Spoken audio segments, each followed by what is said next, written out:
go. Oh, it's on. Let's go.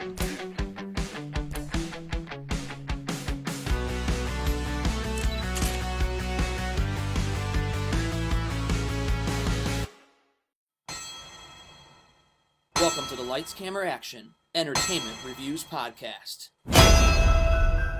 Let's track this from the beginning.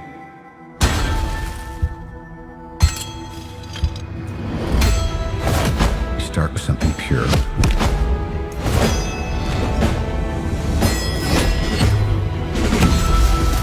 Something exciting. Then, deal with something new. Yeah. Told you. Okay so far? You like it? I'm feeling it. Yeah. Why stop there? Our Marvel Cinematic Universe retrospective continues. This is it. This is the path I started us on. On this episode, we will be discussing and reviewing Marvel's Phase 3, Part 1. Our very strength invites challenge. Challenge incites conflict. This episode will contain spoilers. Conflict breeds catastrophe. The thing isn't beautiful because it lasts.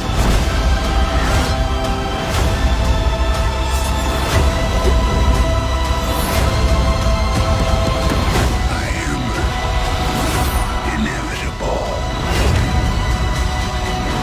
And I am Iron Man.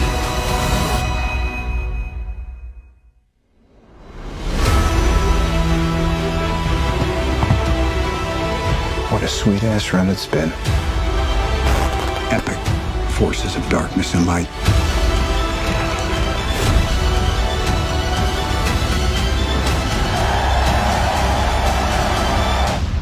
What a world. Universe now. And now, here are your hosts for this retrospective: Mike Winkler, Alistair Englehart, Daniel English, Jeremy Larson, and Jason Kabasic. Welcome back, listeners. Lights, Camera, Action is back with the Marvel retrospective, and we are here with number 5 to the group for the Marvel edition. Hello, Jason. Hello, everyone. And returning, Jeremy Larson, Alistair Englehart, and Dan English. How you doing, gentlemen? Doing well. Fantastic. Living the dream. So are we gonna immediately call out Alistair's stark goatee on his face? I thought it was well suited. Yeah, he's got to look the part of who he supports. 3 weeks. Yeah, right. 3 weeks. I had to earn you this. see this, Alistair? You see this right here? 2 weeks. Yeah, I can't grow anything. The only way this would happen is CGI.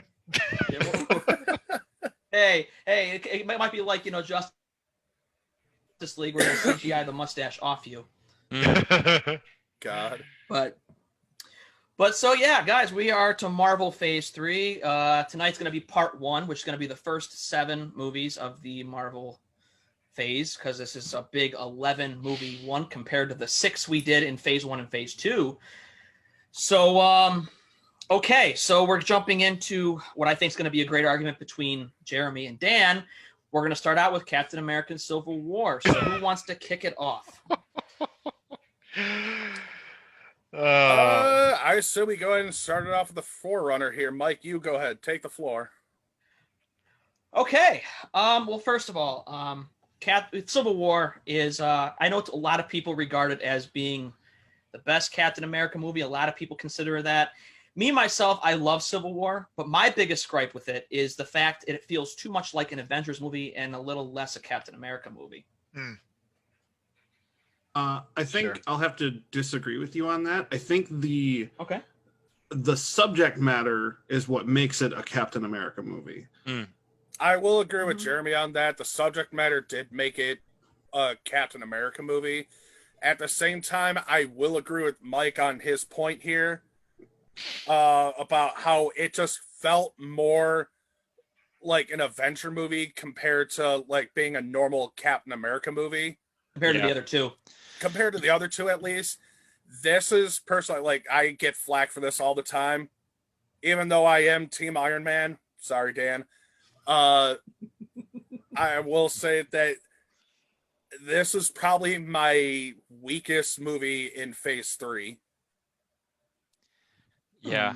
So I think one of the reasons it's so similar to Avengers is because it has a full cast. Such a full cast for such a large portion of the movie, and the drama from the Captain America storyline, while I agree, Jeremy, is totally in line with Captain America's not less action, but just much more political intrigue. They're almost like political thriller movies. Yeah. Spills out into the rest of the Avengers universe.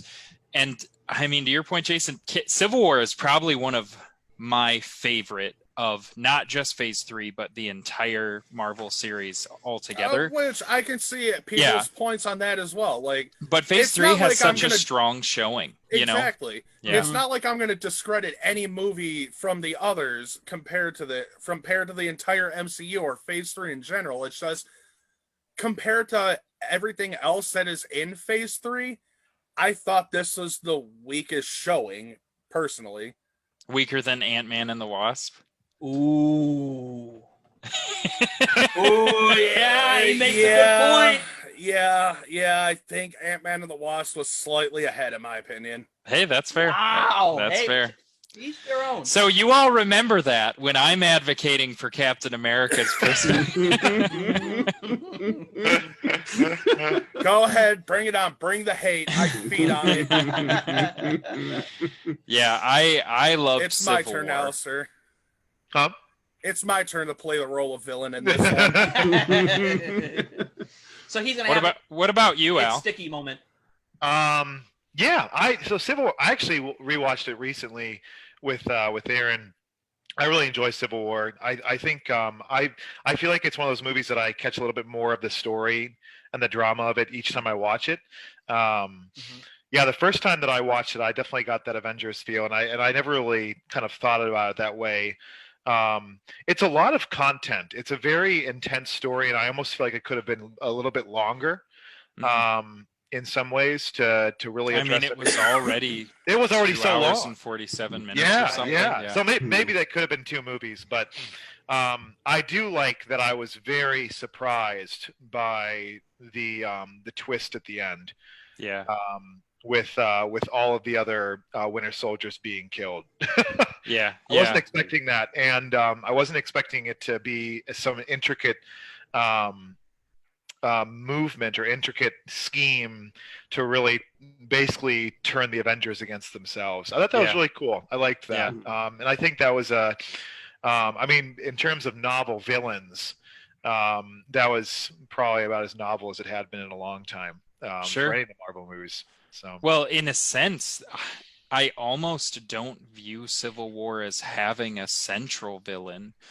The villain is like a plot mechanic to bring the group to a boil. Unity. Not that he doesn't exist, but I mean, we don't know of him before this movie. We don't know of him after this movie. Justice has served him in a pretty merciful, empathetic way from T'Challa. And it's just like, this one for me is about the group and the inner workings of it and the politics. Jeremy, Yeah, the antagonists are just so much more about themselves than it is about the actual person, kind of just playing puppet master and having them go off against each other. Yeah. And I love that about this movie. I think here's one of the aspects I found and continue to find so compelling about Civil War is it adds a new reality to the MCU as a whole, because it takes these discrete adventures that they've all been on and forces the group to see and deal with the consequences. I mean, the Marvel series on Netflix vaguely mention Hell's Kitchen. They vaguely mention what happened in New York, but this is the first time that we're seeing feeds and faces of property damage, deaths, political fallout from their involvement worldwide. And I just thought that scene when Thunderbolt Ross is showing them those feeds was such an effective way to take superhero movies to the next level and kind of legitimize them in a way that makes their plot lines, even though they're still contrived and fantastical, but like made it so much more believable. Realistic. Yeah. There's real consequences. to Yeah, what happened, I which loved is that. Why Tony was just right on. Yeah. It's the first. It's the first Marvel movie with actual consequences for the characters and the world they live in. Yeah, that scopes outside of both the relationships and the limits of a single movie. And that was amazing to me. And that trend kind of leaks later on. You look at Spider-Man Homecoming and the entire business that we see the villains in is due to the fact of the Jatari having invaded New York. And so it just continues to be one of the most impressive pieces of continuity in the whole universe. I mean, yeah, it makes sense. I mean, think of it this way too. It's the movie that also gave us Spider-Man. It also gave us Black Panther. And does a great job getting them involved. Because, I mean, at this point, every Avenger has had their screen time. They've had their moments. And it's not necessarily the easiest thing to incorporate two new big Avengers into one movie and make it work where they feel like their characters mean something in it. And they did a good job of making Spider-Man, giving him something worthwhile to do, make him part of the story. And even Black Panther, he gets, I think, the best introduction here because they really make him a central part of the plot early on to what happens with this. Yeah, I agree. And I think this is where Marvel shines above DC because, again, you talk about Justice League, which introduced like 3 or 4 top paid actors that weren't even hinted at. And it's almost easy to forget that Spider-Man and Black Panther hadn't yet had their own films because I think they fit right in. And even though we don't have quite their characters fleshed out for us yet, they're still so unique from everyone else. Exactly. Which is, I love that about Marvel, is how all the characters are so consistent among themselves. And even this time around, one of the criticisms I had was that the story arc that Tony takes in Iron Man 3 is kind of walked back. But this time I did catch dialogue between him and Steve that explained it a little bit, why his recovery in 3 wasn't a full recovery. And so I think they did a really good job of realizing that all of the decisions that he could make in that movie were on the foundation of instability and mental health issues. So it's funny that you mentioned Iron Man 3, Dan, because that leads me to a good question. Because you said about walking that back a little bit, and I felt that way too. Do you feel like watching this movie now and looking back at Iron Man 3, that Iron Man 3 almost feels like the ugly duckling, odd one out, where it just feels so different from the flow that Marvel was doing that it still kind of almost feels out of place? I mean, in terms of continuity, that's one of my main criticisms of the movie. I love the fun that they started to have with Iron Man, both with giving it a little bit more levity throughout versus just Iron Man's mischievousness. But then I also like that they started to play with the kinds of villains that he faced and moved away from arc reactor villains. But yeah, in terms of continuity, I think Iron Man 3 feels like something that happened that nobody, kind of not as bad as, but similar to Incredible Hulk, in the sense like in an that, alternate universe. The characters still exist and they still kind of reference it, but apart from that, it's pretty weak as a member of the whole arc. I do have to agree. Yeah. Well, I think that leads us into our Team Cap, Team Well, Iron Man argument. Yeah, okay. So, So in other words, all gloves this, on. so in all the other words, all I'm hearing is that this is just all right. Jeremy and Dan, you have the floor. okay, so I feel like I should be the moderator here. So That's fair. Make sure we get equal time because I'm going to talk like crazy. ladies and gentlemen, welcome to the 2020 Marvel Cinematic Universe debate. Wrong. Today I have Jeremy Larson for Team Iron Man, and I have Dan English for Team Cap. All right, Jeremy Larson, Team Iron Man, you have the floor. Yep. You have Who has the floor? Jeremy Larson has the floor for Team Iron Alrighty. Man. Okay. I think there's a lot to be said about being on Team Iron Man. I think there was a little bit of I like the low voice, Jeremy. there was not the best description by Al where he was exactly right in our last episode. Because he said he was going to eat his words with that. I believe that Iron Man was right to a point. Now, you should have heard it when he said, "Give me a break." Like, he wanted this to at least not break up the team as a whole. Mhm. The Sokovia Accords was a starting point. Now, from then on, like, I know that Team Cap would say it pushes the blame onto somebody else, but it is the fact that they're going to realize that the Accords are not perfect. The Accords are just something to start off of. It needed to be a stepping point to where the Avengers needed to put that first bit of trust into the governments of the world so that they could make responsible decisions. And when they did not make those responsible decisions, they could go back and rework it. This is something that should have been taken into account, but Steve has kind of too tunnel vision when it comes to Bucky. I feel like that's one very big struggling point with Team Cap, is that it's too much friendship till the end of the line garbage. So I think that's great because I'd love to illuminate what I think Team Cap is about, because I think the first thing we both would have to acknowledge is that Steve Rogers and Tony Stark are both maybe not Steve at first, but the second Steve goes to Agent Carter's funeral, he and Tony Stark are equally emotionally invested in their perspectives. And I think that's where they both do the most incorrect things, is when they just become blinded by the emotional attachment to their perspectives. But I'm far more interested in analyzing them from their ideological perspectives, because that's where I think Captain America gets things so right, not just for the sake of Bucky, but I do think that the pursuit of Bucky is a perfect example of what is wrong with ceding control of the Avengers from the Avengers to some international intergovernmental organization. And so to me, Captain America's main point is not that we don't need oversight, not that we don't need to be responsible for our actions, but that the conscience of the individuals in the Avengers is the best seat for that responsibility. And I mean, gosh, there's so many angles that I wanted to go into.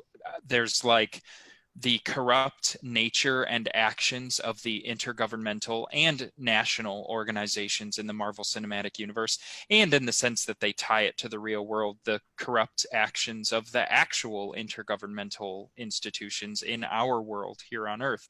But then just like the voice piece or mouthpiece of the Sokovia Accords, as first introduced to them, is Thunderbolt Ross, who, the irony is not lost on me that, you know, he stormed a college campus and was like open firing to get the Hulk to rage out on a college campus. And the Hulk is one of those issues that they're dealing with that he created. And so it's almost like there's no perfect scenario in which no lives are lost, and part of the weight of this movie is that they brought that realism to the fore, but then they also attached to the emotional aspect of that, okay, we need to control this group with some sort of treatise or something. Captain America says, I think it's when he's talking to Wanda, he says, we try to save as many people as we can. I think I wrote it down here. Sometimes it doesn't mean everybody, but if we can't find a way to live with that, next time maybe nobody gets saved. And then when he's talking to Tony, he says, if we surrender our right to choose, what if we want to go somewhere that we're not allowed? And what if we have to go somewhere that we shouldn't go? And so his main point, I don't think, is that the Avengers don't need oversight, but rather that as individuals, they are their own best oversight, and getting rid of their own personal choice prevents them from being immune to the tendency of government organizations to be corrupt by the agendas of the people that lead them. That's my main attachment to his point, is that, who ought to control these people? Now, I think that the fact that you bring up that the Avengers don't need oversight, but they just need the right to choose, that is that's not what I said. Or, well, sorry. Yeah. Can you repeat that once again so I can? I don't think they should cede oversight in the form of the Sokovia Accords to the intergovernmental, the UN. I just that was my point, because I mean, Captain Rhodes says, oh, it's 117 nations. It's not the World Security Council, it's not Hydra, it's not SHIELD. And I'm thinking, okay, but what's the difference of all these organizations? That the UN hasn't had their scandal yet that we know of? And so Captain America's point, someone who fought Hydra, then fought SHIELD as it was taken over by Hydra and influenced by the World Security Council, which really is very similar to the United Nations, except maybe it's a shadow organization of fewer people.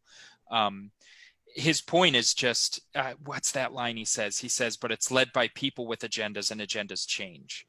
And I just think that's such a salient point to say, once we're not in control of it anymore, we're at the behest of the people who do control it, and who's to say that their oversight of us will be any better than our oversight of ourselves? Who's to say that the Avengers' oversight would be any better than the government's?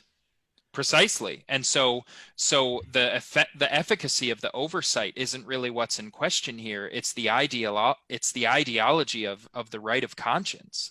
It's are you, because you're a spectacular person, because you're very strong, or because the government injected you with a serum, or you were exposed to gamma radiation, or you're a mutant, or because you're super rich and you developed these personal prosthesis devices, did those things, or you're an Asgardian alien who absolutely has no, he's the heir apparent of some totally other realm.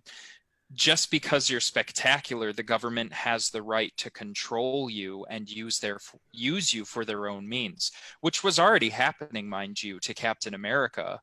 And so from his perspective, privatizing it was a blessing and not a damage. And so it's almost like any damage caused by the Avengers is a justification to implement international sanctions on them. What's the trade-off? I mean, what are they preventing each time? And yeah, it is Tony Stark's fault. That's another thing. I think I'm all over the place right now, but I think Tony Stark is emotionally vulnerable because of the state of his relationship with Pepper, because of the post-traumatic stress disorder he's suffering from when he saw the fleet in space when he went through the portal, and due to the fact that he's just constantly grinding against this end that he can't control. And then he feels really guilty, because if you think about Sokovia specifically, that was all his fault. It was his misdecision that didn't have him, with the results that he needed. And so in his mind, I think the boy who reminds him of the man he could have been had he not lived a scandalous life, that death is on his hands. And so Yeah, I agree. I Yeah. do think that Tony, in terms of his adherence to the ideology, is definitely more emotionally and possibly even pridefully motivated, yeah. because he recognizes, what he caused and feels guilt over that. Though I don't think, like, as an obvious counter in my mind is Vision. I don't think that's at all impacting Vision's adherence to the ideology. Right. Yeah. Um, It will, See, and the I thing think I is- just think Vision is wrong. So Vision talks about, maybe Vision is right in the sense that there's a correlation between the rise of enhanced individuals and the rise of potential world-ending events. Maybe that correlation is sound. But when you look at the Marvel Cinematic Universe, because we also have the benefit of looking at Civil War through hindsight, Right. first and foremost, Tony's primary argument that if they don't cede to the oversight of the United Nations, something worse is down the road. That doesn't happen. They don't cede to the Sokovia Accords in any meaningful way. And as a matter of fact, the people that don't cede end up being the ones to help them from an even greater threat. And that threat, by the way, is Thanos having been working that threat across the galaxy almost, if not for the presence of enhanced beings and Infinity Stones on Earth, he wouldn't have even been drawn there to where he was defeated. So I don't want to get into results-based thinking, but every plot that happens since the discussion of the Sokovia Accords actually bolsters Captain America's view. I feel like I've I talked don't know. quite a bit. Yeah, about it's hard because we can't go back and see what that relationship between the intergovernmental agency and the Avengers would have looked like. Right. I'm sure the Avengers would have been giving them this intel that they had, and in an ideal world, they would have recognized, someone like the Wakandan king, who even he passed. I'm imagining him as a member of this council that probably would have seen reason if it was presented to him. most councils do, right? Yeah, I'll right. say is, See, But that's the thing. listening to Coming back to the fact that Yeah. you talk about everyone in the United Nations Council having their own agendas, but that still comes back to the issue of trust. If they're not able to trust that the world that they live in can make decisions that are that important to that important to the world as a whole, Mhm. then how in the world is it supposed to work out one side against the other? The government's always going to be against you if you're Yeah. choosing to do your own thing. Well, so maybe this is my American streak, but I believe that good institutions are built with a centralized mistrust of that institution and a very keen awareness of its possibility to be corrupted.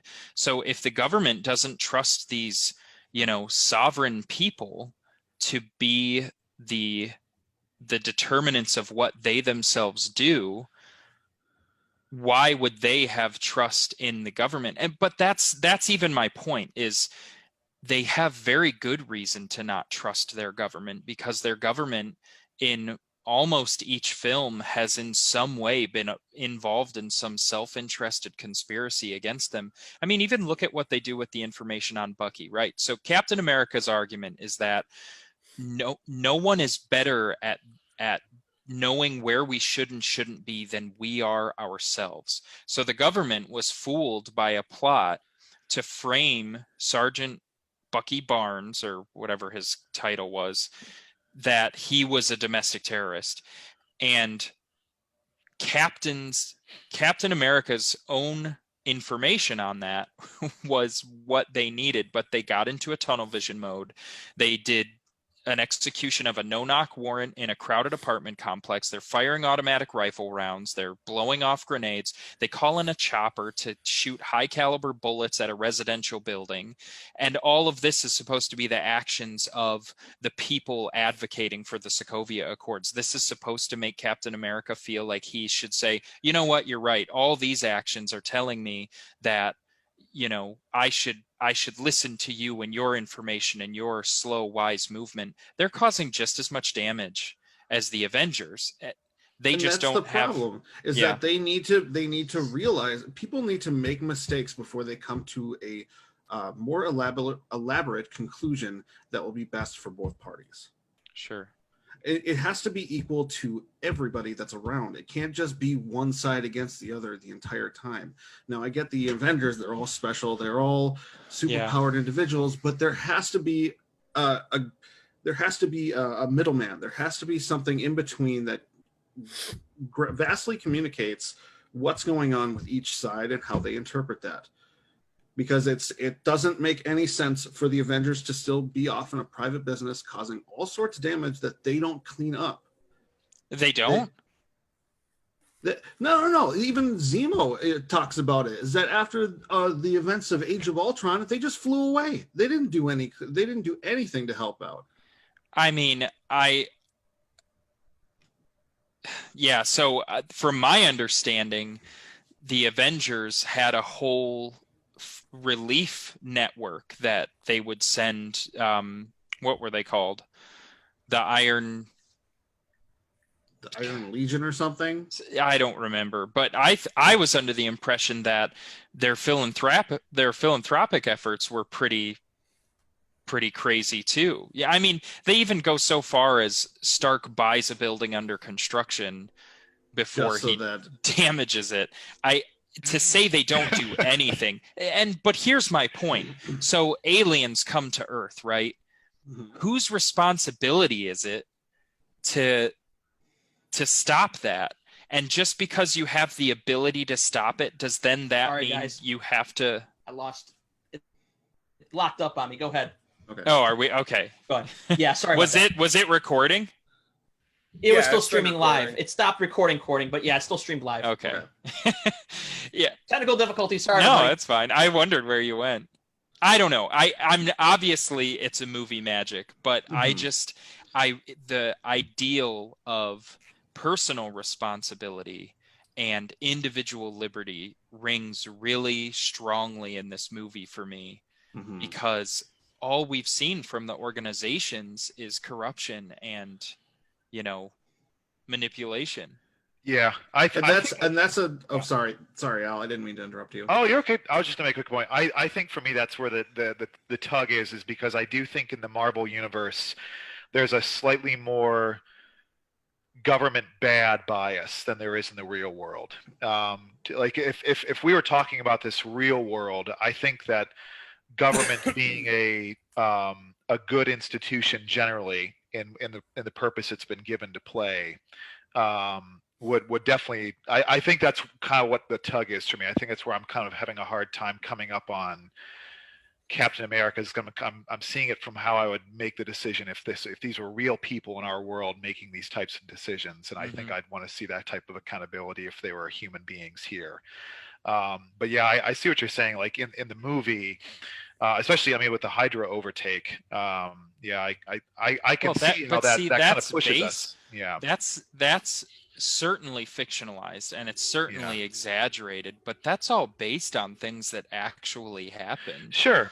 I mean, look at Maoist China, look at USSR, look at the Third Reich, look at modern day China and some of the stuff that's been going on with like organ harvesting or whatever's going on. It's not a stranger to our real life world to say that government institutions can and often do corrupt themselves given enough time and enough power. And look at, I just would feel really uncomfortable, well, it's funny too, because I realize you're watching The Boys, so you probably have this fresh perspective on what these less noble heroes might be up to. All right, so I hate to cut you off here. I just want to hear if Jeremy has any counter arguments to anything here. Yeah, sure. See, here's the issue: is that in the Sokovia Accords, it could be one of those world togetherness sort of events, where as if all of the strongest and most talented people in the known world can come together with the government, why couldn't everybody else be at peace with that and try and improve as a society rather than be against each other as the entire in a national sense? And I think that's where Captain America falls, is because he has been led with so much distrust in all of his movies in all of his past doings, there's always been mistrust. Mhm. There's always been some sort of deceitfulness behind it, and I think that's why it's hard for Cap to trust anybody. Yeah. And I know And- I'm like beating a dead horse. With No, I trust I actually agree with that ideal. Mm-hmm. But I think Captain America has the experience, and it's also no wonder he's the oldest and he's seen the most. Well, no, that's not He's true. only the oldest He because was he in was ice frozen for a lot. Yeah, yeah. that's fair.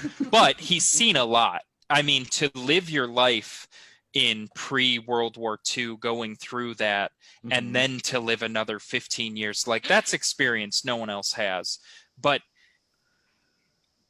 his mistrust, you're treating it like it's a negative thing, when I respect the ideal, but the only thing that brings the adversarial relationship between the world and the Avengers is them wanting, what do they want to do other than tell them what they can and cannot do? I would be fine if the Sokovia Accords was like, hey, here's the damage you caused. You have to pay for this. You have to do restorative construction in Sokovia and in, DC and New York and all the places that you've ruined. You have to, give reparations to these families. You're going to be prosecuted for X, Y, and Z. But the reality is that they're facing such astronomical, fantastical threats that the collateral is, it sounds pragmatist, but it's more than acceptable. See, that I will agree with you there. I feel like the sheer amount of damages, both property, emotionally, the casualty list that comes with it is far beyond astronomical. Yeah. And I think it's too much to bring onto people at one point. Mm-hmm. But as an overtime thing, it would probably be a little bit more balanced, Mm-hmm. I think. But I don't know. Yeah. I mean, Thunderbolt Ross says the people owe the Avengers an unpayable debt. So at least they understand that the things the Avengers have done Mhm. are really of inestimable value. It really, though, like any threat they faced, you could argue that they caused it or didn't. No one else could have stepped up to that challenge other than the Avengers. Yeah. And then the one really compelling point for me about the fallacy of, maybe it's not a fallacy, about the error of Tony's position is when he's talking to Cap and he finally opens up and he says, we were on the rocks, I blew up my suits, and then I couldn't stop. And then I couldn't stop. And he talks about how he doesn't want to stop doing what he's doing. And he doesn't want to lose Pepper Potts. And the Sokovia Accords are a middle ground. And so what he's showing is that the Sokovia Accords, from his perspective, are actually like his own personal gain. He wants to make a concession in his own personal life about his inability Sorry to to control interrupt. I'll just himself. be back Yeah. right in just a second, guys. Yeah. Okay. Go ahead. Just his inability to control himself. And that's where Tony Stark does a lot of growing in Phase 3. And I don't dislike him by any means, but I think the parts of him that he struggles with are why he passionately holds to these views. Whereas Captain America has proven himself to be, relatively incorruptible. Not ultimately, but I mean, he wields Thor's hammer, for goodness sake. But even, oh my gosh, but even they call him out where he's saying he is extremely arrogant. And that's one thing I can't get past is that he No, that's Don Cheadle calling him arrogant because he thinks the United Nations are beyond corruption. But it's also, and I think that's arrogant for him to think that the United Nations are beyond corruptible. I'll agree with that. Yeah. But I do think that Captain America's high and mighty position that he kind of takes upon himself, I think it's, I don't know, borderline God complex, because he thinks I get it. He's got experience, but he's emotionally blinded by his relationship with Bucky in this entire film. I agree. And Stark is the same way. He is emotionally blinded by the whole thing. I think if they weren't so incredibly what's the word I'm looking for? If they weren't so mentally unstable in this movie, I think things would have gone a lot smoother. And I Sure. think they'd have been able to talk about it and to get the ball rolling. But I just So what about here? It's funny because I think one of the beautiful things about this movie is both of the points are very compelling, and they both have a lot weighing for them. What do you think about pretty much the moment they start to enact the Sokovia Accords? It criminalizes over half of the Avengers, including confining Wanda to her quarters, like imprisoning her essentially. that part I didn't necessarily agree with. Because I get that Wanda's incredibly powerful, but the fact that they just So was confined her Arnold into one- Schwarzenegger. We don't throw him in jail. I thought that was wrong because I feel like she should experience a normal life. Would they have done the same thing to Thor if he was around? Yeah. Well, To they try and didn't do the same thing to Hulk. Exactly. It's like her. That's what I never understood about the position of the Sokovia Accords is Wanda was actively attempting to contain and divert damage. And she just so happened to not be strong enough to do it. It's kind of this, I don't know. It's like the Hulk, I don't know. Culpability is an interesting thing in this universe. Yeah. I think we Hey, lost you're the Mike host now. again. Congratulations, Jeremy. Sweet. I'm hosting. It's so great. What should we let's change the topic. What should we talk about now? No, I'm just kidding. No. But I will think that Cap was holding a lot of things back. Going into the movie, kind of getting away from the Team Cap versus Team Stark, but it was just more of there was a lot of information withheld that could have deterred a lot of tension in the final moments of the film. Yeah, I agree. And I think that was definitely 100% Steve's fault. Yes. He should have been open and honest about what had happened with Bucky and with his parents, because, okay, looking at this from a personal standpoint, right? Both Iron Man and Captain America did not trust each other going into the very first Avengers because they thought they were, they were two sides of the same coin, basically. Even Tony despises Cap because he is the main reason that he had a bad relationship with his father.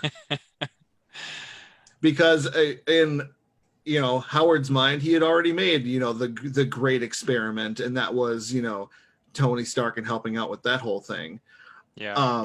And then going further, it's just like he built up that trust with Steve throughout all of these movies, only for the one person that he did not like going into this venture of the Avengers to betray him, to lie to him, and to completely turn his hold back on a second. Oh, no. Okay, Hold on go a ahead. second. Go ahead.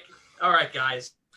All right. We've talked about this a So lot. I'm going to throw in my 2 cents here anyway, at least.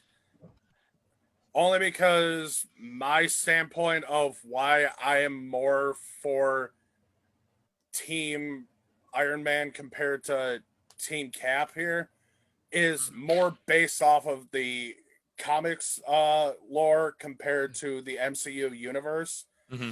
And that was here, like in the final battle, you've got Captain America standing over Stark, ready to deliver him the final blow. Like, he had beaten Stark down, but as he's getting ready to deliver the final blow, you've got policemen, EMTs, firefighters. You've got all these normal humans that are running in, trying to restrain him, trying to get him to, not be this villain in their eyes. Try, represent what in their eyes they believe, their hero, their idol is. And it was with all this going on, like something in Cap's head just switched. Like he's realizing just how much damage this fight has already inflicted on the people that he's trying to protect. Mhm. Like in the end, he eventually sees this and it's like, he orders his team to stand down. He's eventually ordered his team to surrender because he realized that maybe this was the right move in the end. Oh, that's so interesting That's a good because the movies took it the opposite way, right? Yeah. They had Cap stay determined Mhm. and send this, letter to Tony, basically apologizing for the personal stuff, but still holding to the, I'll be there to And- help.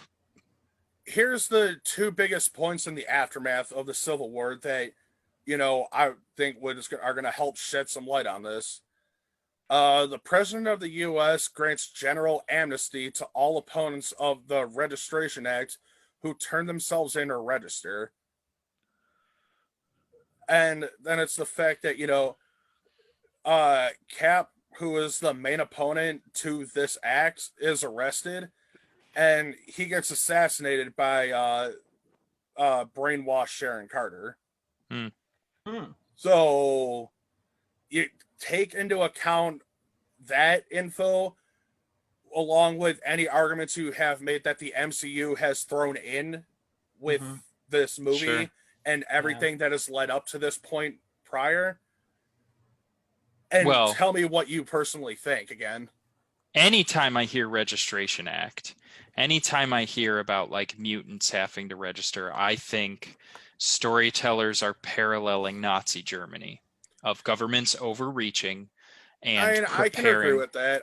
I can see your point and argument in that, but I think this was more so a matter of so that way they have a better understanding of, all right, if something happens here, oh shit, it's these particular events that happen, or it was caused by these certain, superpowers. We know, look at this registry and be able to tell. We can have more people to help figure out how to stop said person from going on a rampage. Yeah. I mean, it's That's the a good point. classic balance of security and freedom. Both are good. Both are things you want to strive And, for. like, I can but there's- understand where yeah. you think it's obviously drawing a parallel to Nazi Germany and all that. I can understand your argument with that. Yeah. I can understand your argument for why everything that Cap is doing, at least in the MCU, as to why you believe that he is on the right side on all this is valid. I completely agree with that. But it's because of the fact that I had followed the comics so religiously that more so had already determined my output on this when I had originally saw this. Yeah. So it's like when Captain America tells the group, they're asking, why Tony's being so quiet. Captain America's like, oh, because he's already made up his mind. Pretty much. All Yeah. right. Well, since we've heard you guys all made very, very good arguments. This was a very makes good it hard. debate on this one. It but was. If I my- would have let you guys keep going, we probably could have. This This could have whole been a podcast Civil War alone could have just podcast. been a Oh, Civil yeah. War Could have been. It podcast. really could have been. But my personal standing is still going to be, I think Captain America is on the wrong side of this one. I'm Team Iron Man on this one. Okay, so Jeremy gets one voter on his side. What about you, Alistair? Oh no, I'd let all be subject to the governing authorities. 2 votes. Oh boy. Okay, this is where I'm very conflicted because I've always said I am Team Iron Man because I always feel like, at the end of the day, they would always be enemies of the government if they kept running. Okay, they would always be enemies of the government. No matter what they would do, no matter what arguments could be had, that's the way it would go. That's the way But it they would go. did and they weren't.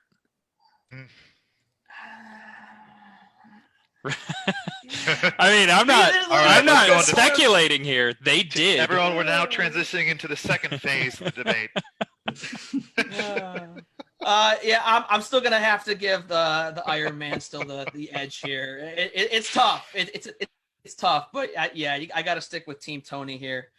You communist Unfortunately, bastards. See, okay, Dan, I'm going to come back in here. I'm going to say you made very, very good points. You did. You know, and really did. You came incredibly prepared, and I applaud you for that. I never attempted to advocate for Steve Rogers' every behavior. And as a matter of fact, the whole ruse that he falls victim to is the reason for the actual specific drama.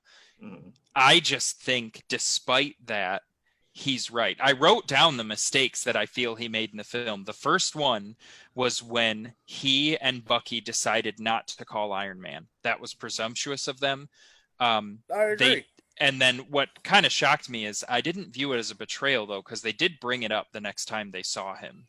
So it was more of like a missed opportunity rather than a hard betrayal. But yeah, of course, then they stole the Quinjet and Yeah, I mean, your argument Rhodey's was paralyzed. So your argument was so good that you had me rethinking my stance a little bit. You had me on the fence for a little bit. I'm there. not gonna lie, you did have me on the fence a little bit too, but it was you a matter did. of I had to go back and look through the cliff notes I had already had from the comic lore and everything that had already been spoken. It's like, this is probably why I did not like this movie so much compared to all the others in Phase 3. Just didn't follow It's the just material. because of how opposite the story felt That's fair.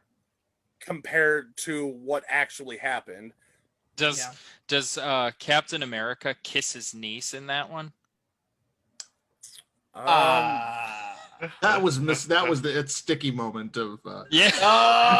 Well, I wrote that down. We got to do a sticky moment for somebody else. Also, Welcome another to the thing to Sticky take Club, from Dan. the aftermath of this that was in the comic books, the 50 state initiative is set up to eventually place a superhero team in every state to try and help better govern. Interesting. I don't know that I'd agree with that either. Yeah. I mean, I can understand why you wouldn't agree with that, but it's to provide a more, I guess, widespread viewing of everything going on. Yeah. Dan's never going to trust me again. No, He's I never gonna- trust you. All right. Well, that No. was a very in-depth Civil War discussion. So So before we leave Civil War, though, I have one tidbit because I like to share tidbits. The Okay. helicopter that Captain America was holding to the roof when Bucky was trying to escape was an Airbus AS-350 with 3,000 pounds of lifting capacity. And I had heard that, who does Civil War? Is that, I don't know. The director Russo brothers. wanted they wanted a really stressful shot, and I heard that was an extraordinarily hard day of shooting for Chris Evans because he wanted him to be flexing and really, exerting himself. But his Wolverine moment. yeah. But Dan, I will say you came in this with with both fists up. You kind of threw me off in this whole thing. Yeah, he came in guns blazing on this. You one. did. You came in very convincing, and it pretty nearly worked. It pretty nearly worked. But it didn't. Ultimately, it didn't. Not quite. Almost there. That's because you all have Iron Man's ego, and there's no way Wow. that you Okay. concede. Oh. I think Well, you I mean, would look, also. I mean, have the image Iron behind Man's me, ego. so, I What's mean, it more makes sense. emblematic than the goatee Alistair decided to plaster to his face for this?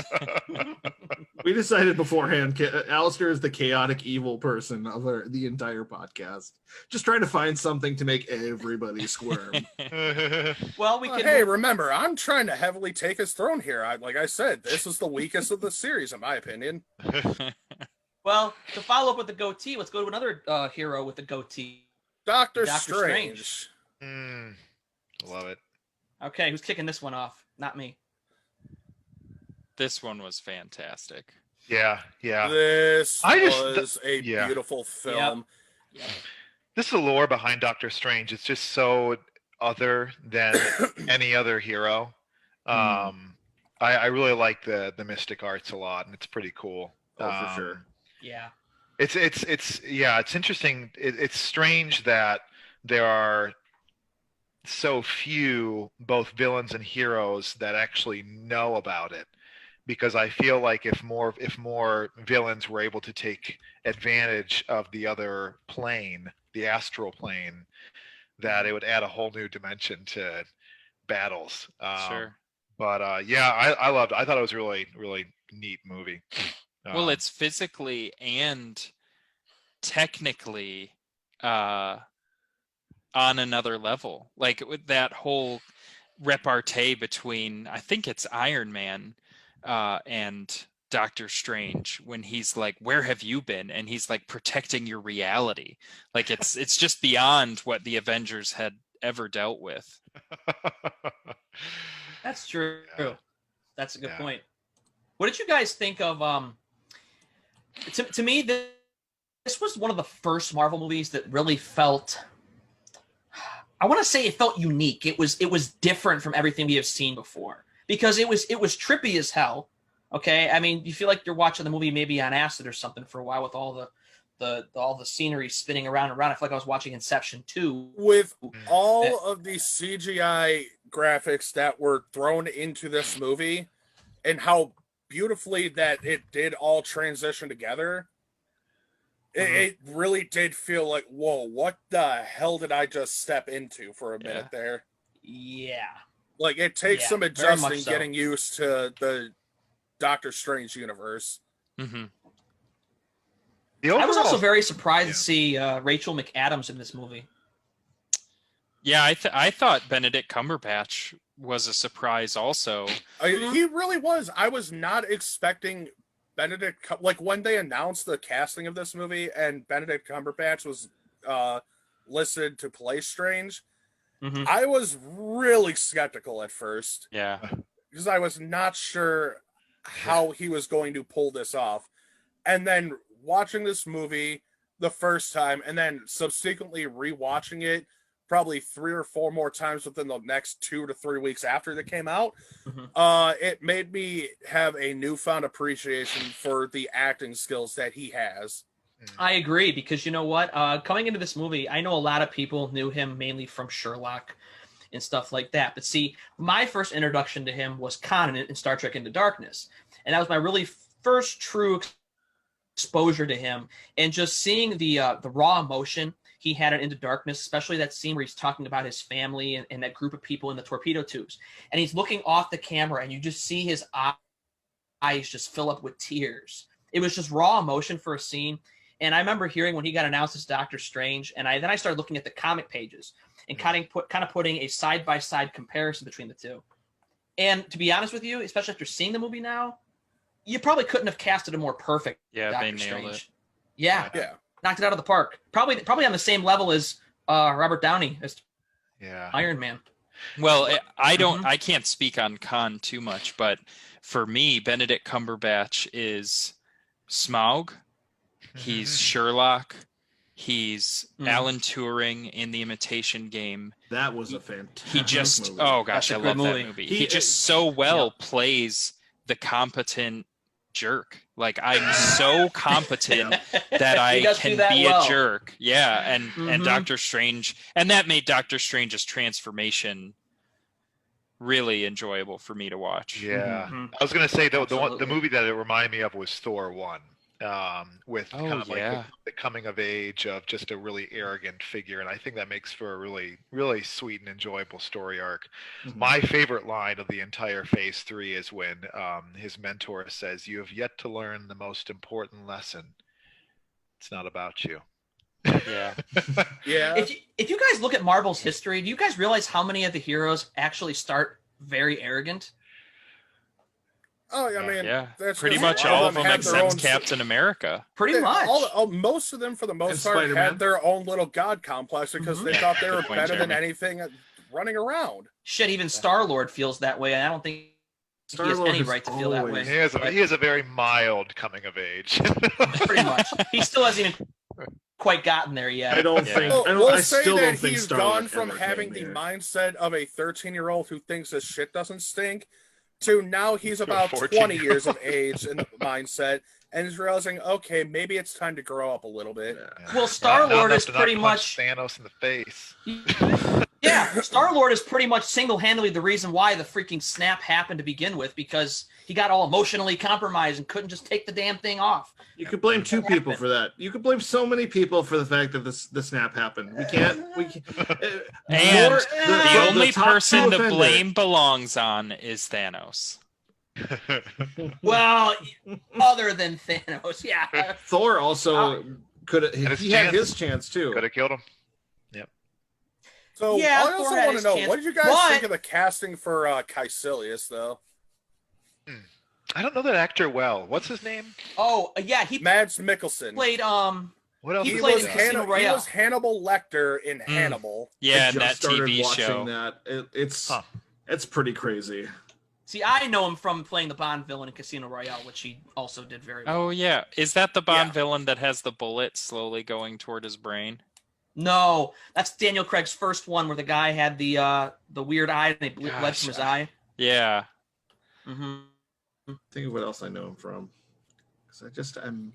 But yeah, Hannibal's the other really big one, and that show was sadly canceled well before Oh, its he's time. That was a great he's show. Galen Erso and. Oh, Rogue that's One. right. And Yeah. it's just like the Oh, guy who yeah. did Carl Mordo. Oh, Mhm. Most people recognize him from Firefly and Serendipity. Mhm. Yeah, that's right. He did play the villain in Serenity, which that was my first exposure to him, and he's a great actor. If you want to see someone that has some great emotion in their acting, it's him. hmm Yeah, I think he's a very good actor, and I like that character quite a bit. I thought Doctor Strange as a whole was a very complex film, but I think it's meant to be fun to the eyes, mostly. Yeah, more of a visual feast than anything else. Sure. Yes. hmm And I agree. This was more so, obviously the introduction to what is Doctor Strange in the Marvel universe itself. And Mhm. I can understand this is more obviously going to show all the shiny sort of aspect of everything with him. Yep. Yeah. But it did a great job introducing him into this universe.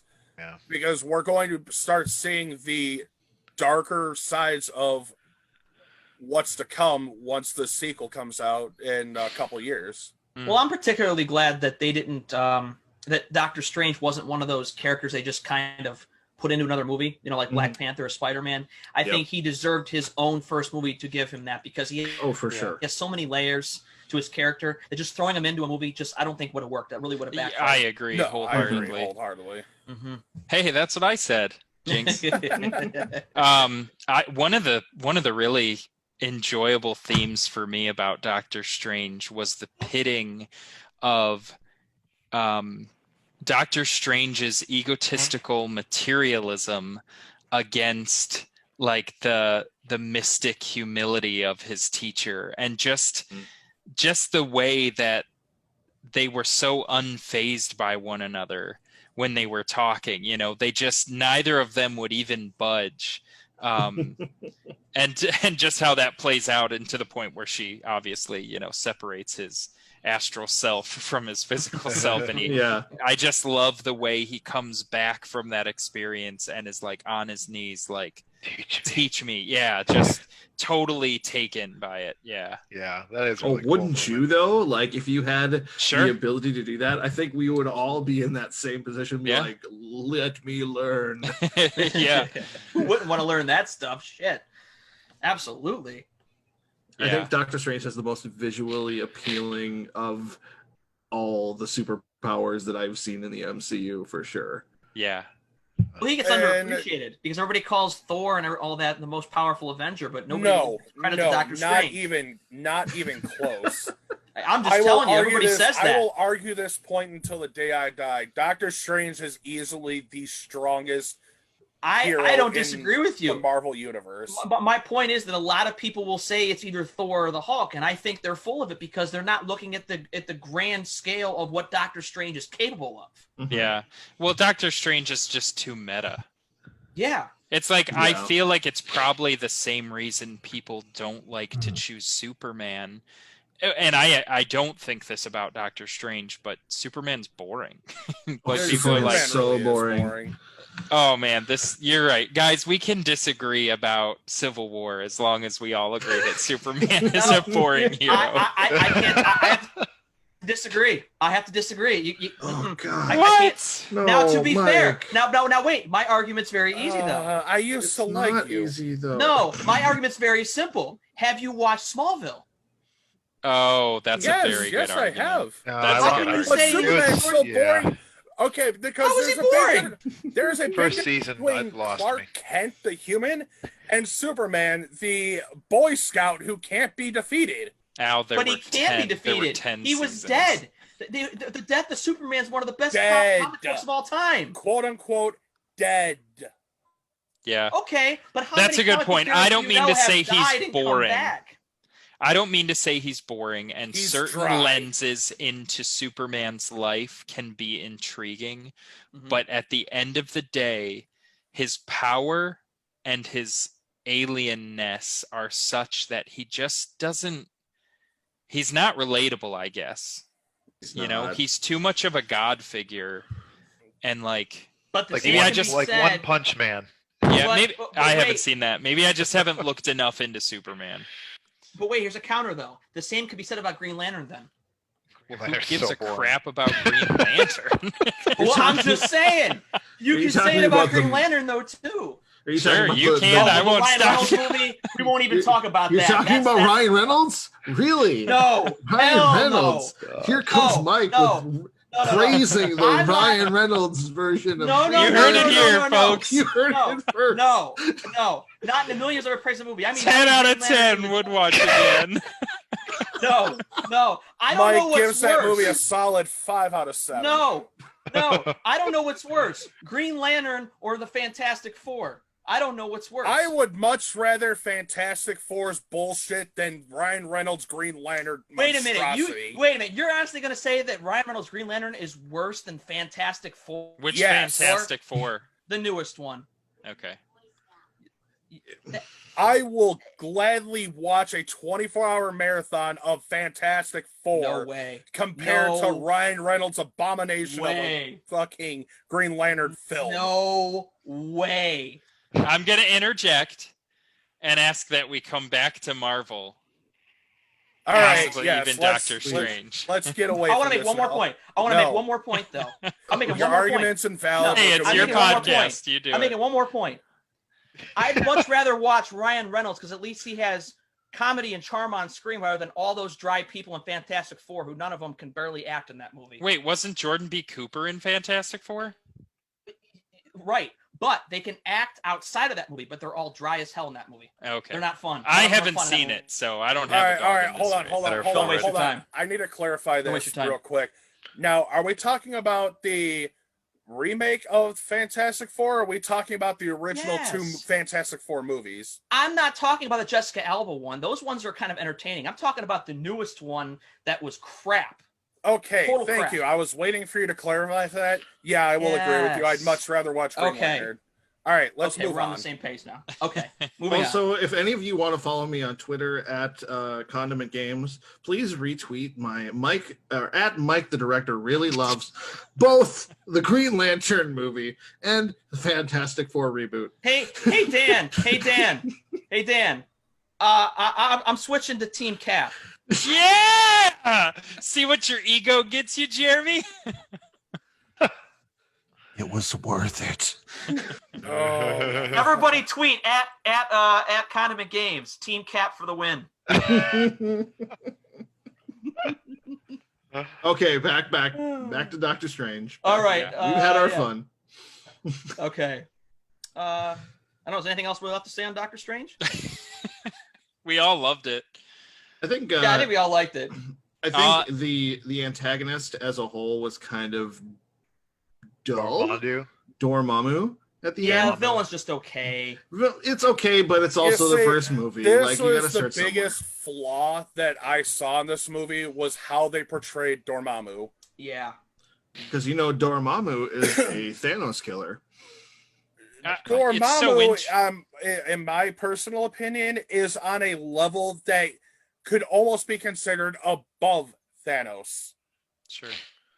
Yeah, I think it's interesting. We started by saying Doctor Strange, his disciplines, and his villains are all, miles above anything anyone's ever experienced in the Marvel Cinematic Universe.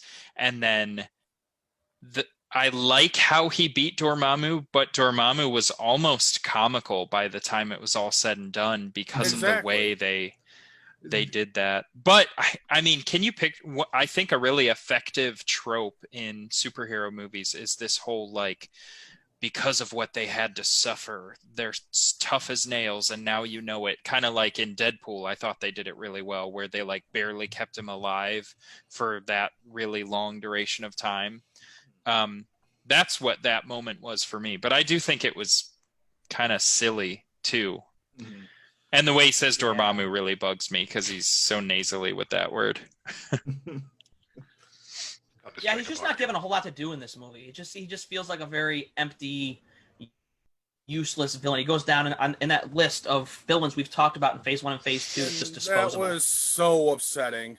Yeah, it's disappointing because he's underutilized. I was expecting at least a Dormammu that could have been considered as the next supervillain of the next phases that Marvel goes into. Yeah, if done correctly, yeah, absolutely. And sidebar, yes, I retweeted that tweet, Jeremy. Thank you. What did you do? Okay, I gotta do this while we do that. Okay. But anyway. So what's the next one then? So the next one is Guardians of the Galaxy Spider-Man Volume 2. Homecoming. No, Guardians. Oh, it is. Came before Never Spider-Man. mind. I just skipped right over that. I wonder why. Because I clicked off the wrong film. No, I'm just kidding around. Guardians. No. Yeah.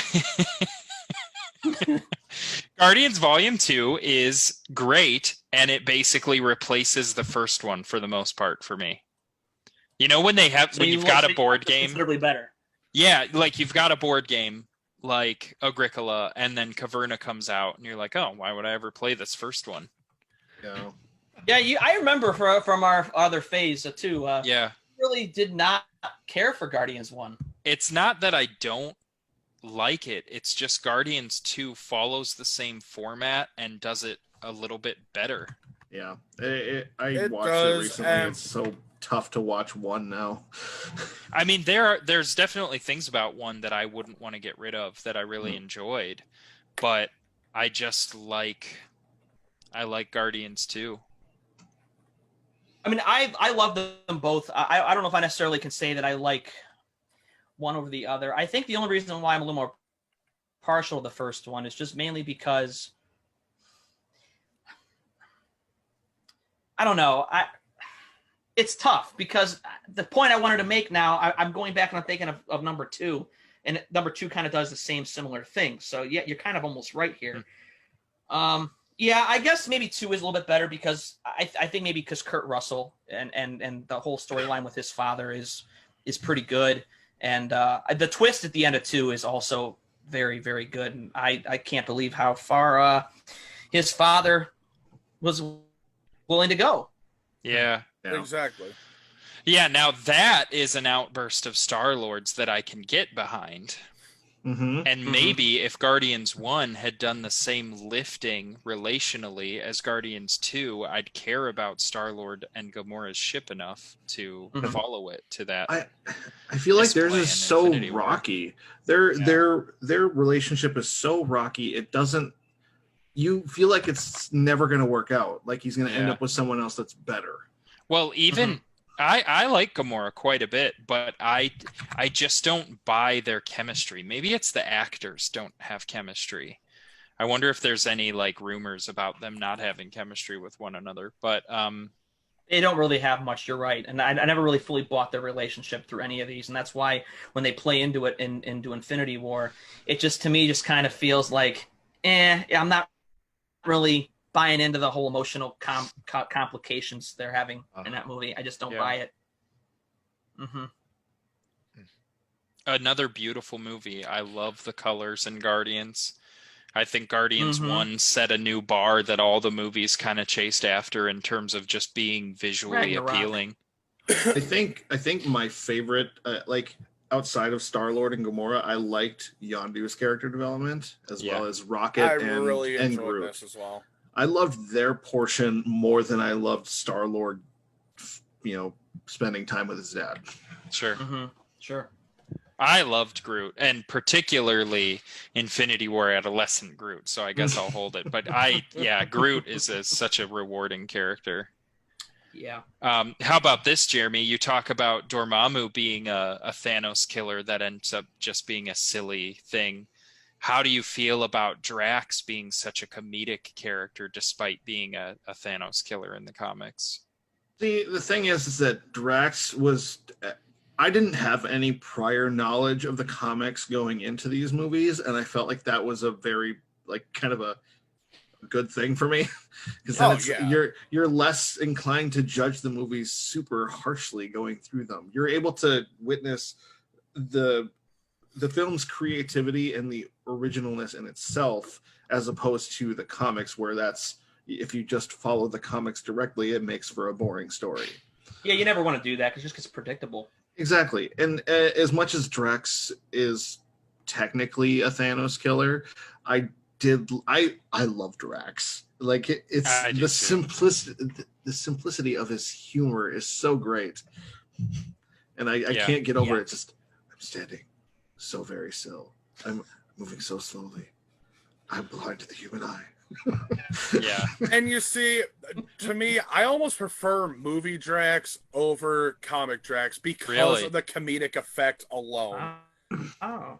Because it's during those moments in Guardians and through the Infinity War saga that I have never laughed so hard watching a film as I have whenever Drax has said anything stupid. Nothing goes over my head. My reflexes are too fast to catch it. Yeah, I really liked Drax. Well, yeah. Anytime he's talking about, your body disgusts me. The thought of your body on me disgusts me. When he's talking to Mantis. Yeah. Oh, those are The great. thing is, the way that he talks about it sounds so sensual, and It does. but he's talking about it in the worst way possible. It's so great. I love every aspect of that. I know. I think he steals the movie. I truly and honestly do. Can we also talk about the fact that Vin Diesel has got to be overpaid for playing the voice of a one-lined character? Yes. I remember we were at a bar for trivia night, and the question was, who are the top 10 or maybe 7 or something like that paid actors of X year? And we thought of all the movies, and Vin Diesel was obviously on the list because of his roles in Marvel, but we totally forgot about him. And then we're like, wait, how is Vin Diesel on the list? Oh, he's in Guardians. And that exact topic came to our head, like, oh my gosh, he's making so much money for what, walking around with a green suit on? I never understood why would they cast somebody where they're paying him a lot of money. They could have put anybody in this role. Yeah. Anybody. Maybe it's because he does his own stunts. Sure. You see him flopping around. He'll say, I think Groot should drive a car. I loved the opening sequence of Guardians 2. That was a fantastic sequence. Oh, Okay. I agree. Yeah, Someone with needs Baby to Groot. explain to me, because I don't get it. I don't know if I've asked this before on the podcast. Why does Groot stop dancing when Drax looks at him? Yeah, I never understood that one either. What's the joke? I don't know. Probably because Drax. from I the- think it was from the end of the first movie. Yeah, the Drax end still credits. thinks that Groot's just a normal plant at that point, and he's like, "All right, I'm gonna mess with him." It's a callback to the end credit scene where Groot Yeah, I is like didn't get it slowly there dancing either. Maybe he was just playing a trick on him at that point. Okay. Because it's technically a new Groot. Like Right. it's a brand Yeah. new Groot, so it's a brand new personality. True. Hmm. True. one that's that evolves with the movies. Well, yeah, I look at Groot in the first movie as being like a 200 or 300-year-old tree versus a teenager in this one, of course. So, yeah, it's no longer an old man. Exactly. But yeah. Yeah, So, like, any one other of my good favorite comments? things though in this film though was when Yondu flew in to save Quill but sacrificed himself to keep Quill safe. That was probably one of my favorite moments in this film, only because it showed just how much Yondu has grown throughout the films. It shows he had a much deeper side to him than just the guy who was yelling at him the whole time. Exactly. Yeah, this movie humanized him.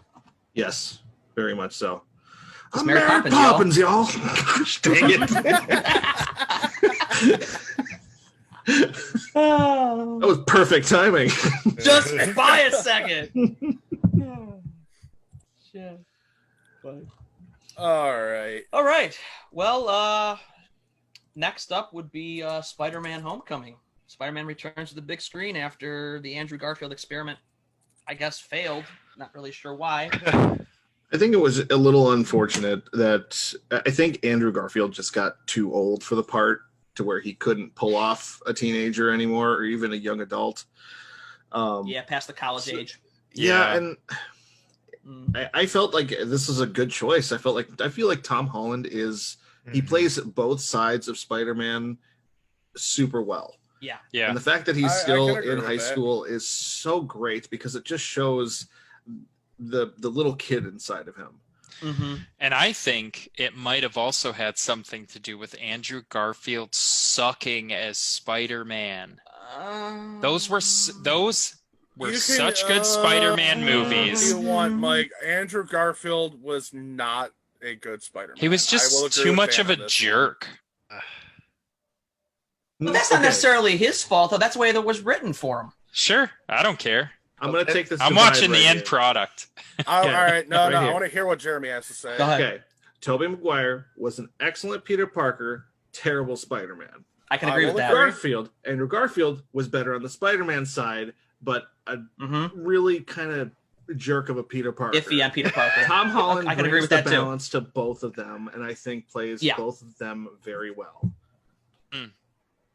There is one thing that the Andrew Garfield movie does really well. Peter Parker's chemistry and relationship with Gwen Stacy was spot on in those movies. Mm-hmm.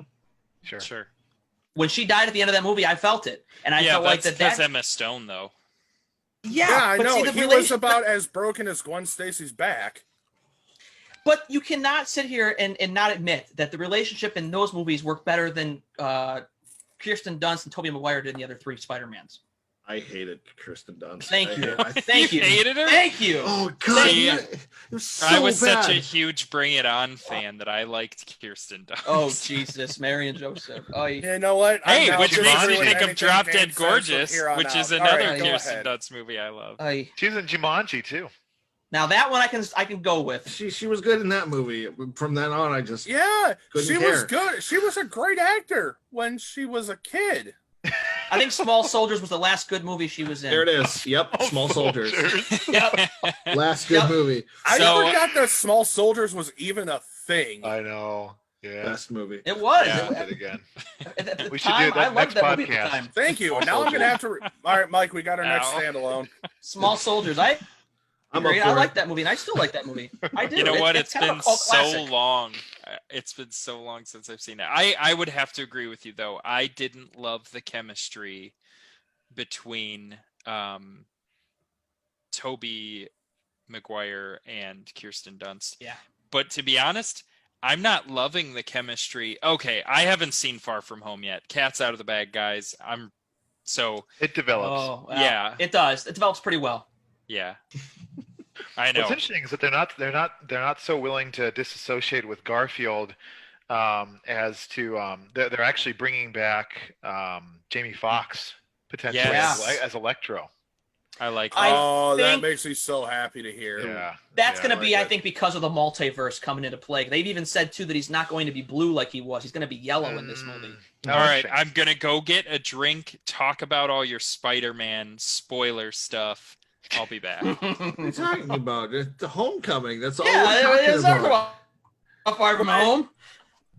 I don't know. To me, I think this was a good point to reboot the whole Spider-Man franchise in Mhm. itself, because obviously the most well-known villain you're gonna hear from Spider-Man is what? Green Goblin, right? Or Green Goblin or Venom, The correct? most common, the two most Yeah. common ones are Goblin. Those are gonna be the most famous ones you know of. Yeah. Mhm. Vulture was actually, as far as I remember, the first major villain Hmm. that Spider-Man had. Huh. And I loved the character of the Vulture. Yeah. Mm-hmm. I thought It was- he it had. was a I good thought he backstory. was. I thought he was real. Like had a lot of really good points. Hmm. Yeah, Like I sided with him on some facts. he wasn't You wrong could on everything. understand how he could come to be the way he was. Mm-hmm. Sure. Yeah. For And sure. can we just talk about how well Michael Keaton did at playing Vulture? Oh, for sure. Michael Keaton is good in just about everything he does. So I mean, Except for Batman, because, well, there hasn't been a good Batman I'm back. before the newest ones. wait. You said Michael Keaton wasn't a good Batman? Are you saying that Ben Stiller is the best Batman? No, I'm saying yes, retweet it out to the world. Retweet that one, Jeremy. Ben Oh. Stiller was Batman, and Kabasic loves it. Gosh, Michael Keaton was my first Batman.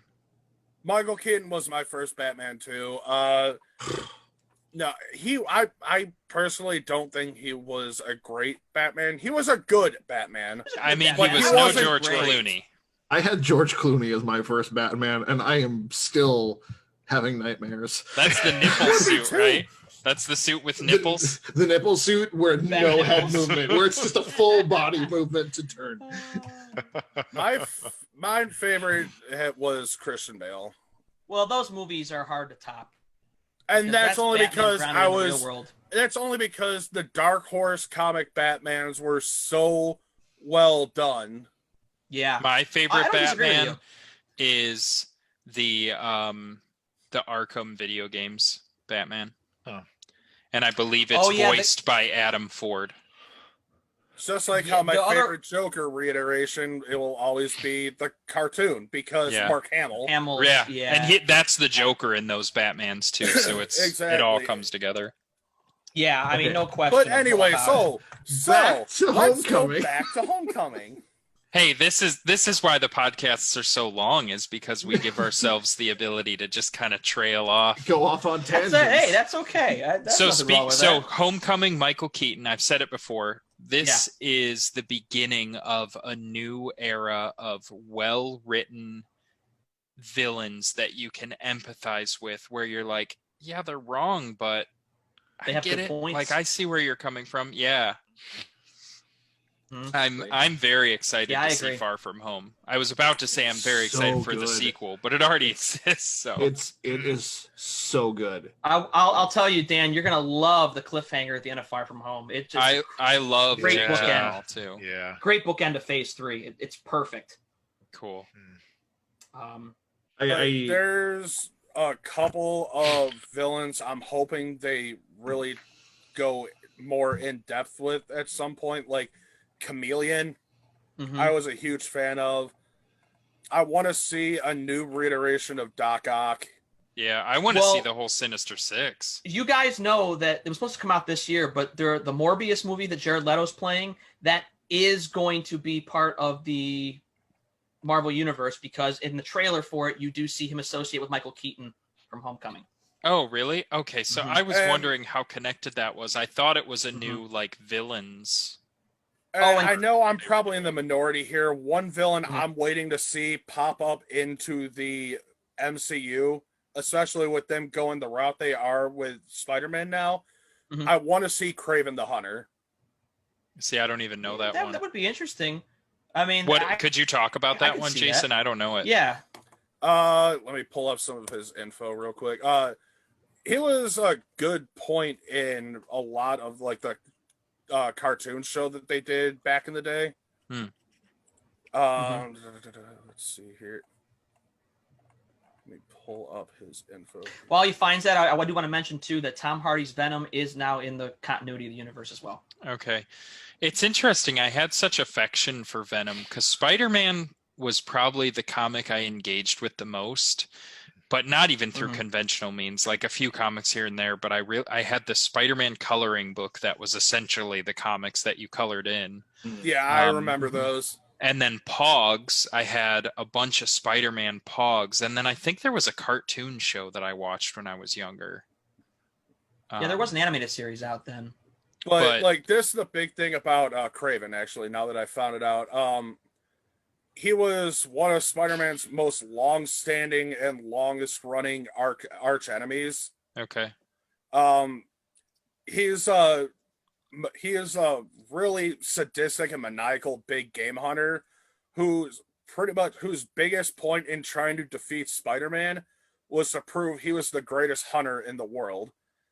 Like, he refuses to use... Okay, I remember him now. This guy is in the Xbox use, video game. Guns, bows, or arrows. Yep. He's trying to, take out everything with his bare hands. He's the one that consumes like the serum that gives him the super strength and completely slows his aging process. Interesting. Yeah, I can see that make an appearance because, it's funny because I just read an article today before this that there was a rumor going around that Sony is looking to sign Tom Holland to a major deal to keep him as Spider-Man for a long time. Oh, wow. So we might be getting a lot of Spider-Man movies. I do too, because we can see villains like Craven and stuff like that. I've even heard a new rumor that Vincent D'Onofrio, who played Kingpin in the Daredevil series, talking about putting him into these too. That was so good. So that would be great. So good. Did any of you play the Spider-Man game? Yes, I did. Oh yes. I have yet to play it, but I've got it ready to download. That. Oh, it's so good. So good. Story's excellent. I loved Venom in that game. I loved Venom. So good. Wait. What? Which game? The PlayStation exclusive? The PlayStation game, yeah, it had Venom in it. Yeah. Why don't I remember that? You had to race Venom to certain places, I think it was. The commentary between the two were fantastic, if I remember correctly. Oh my gosh. Maybe that's a part you didn't complete. I got the platinum trophy. I just forgot it. I must not have. That's crazy. I guess it wasn't memorable, Jeremy. I guess not. It's not the biggest of deals.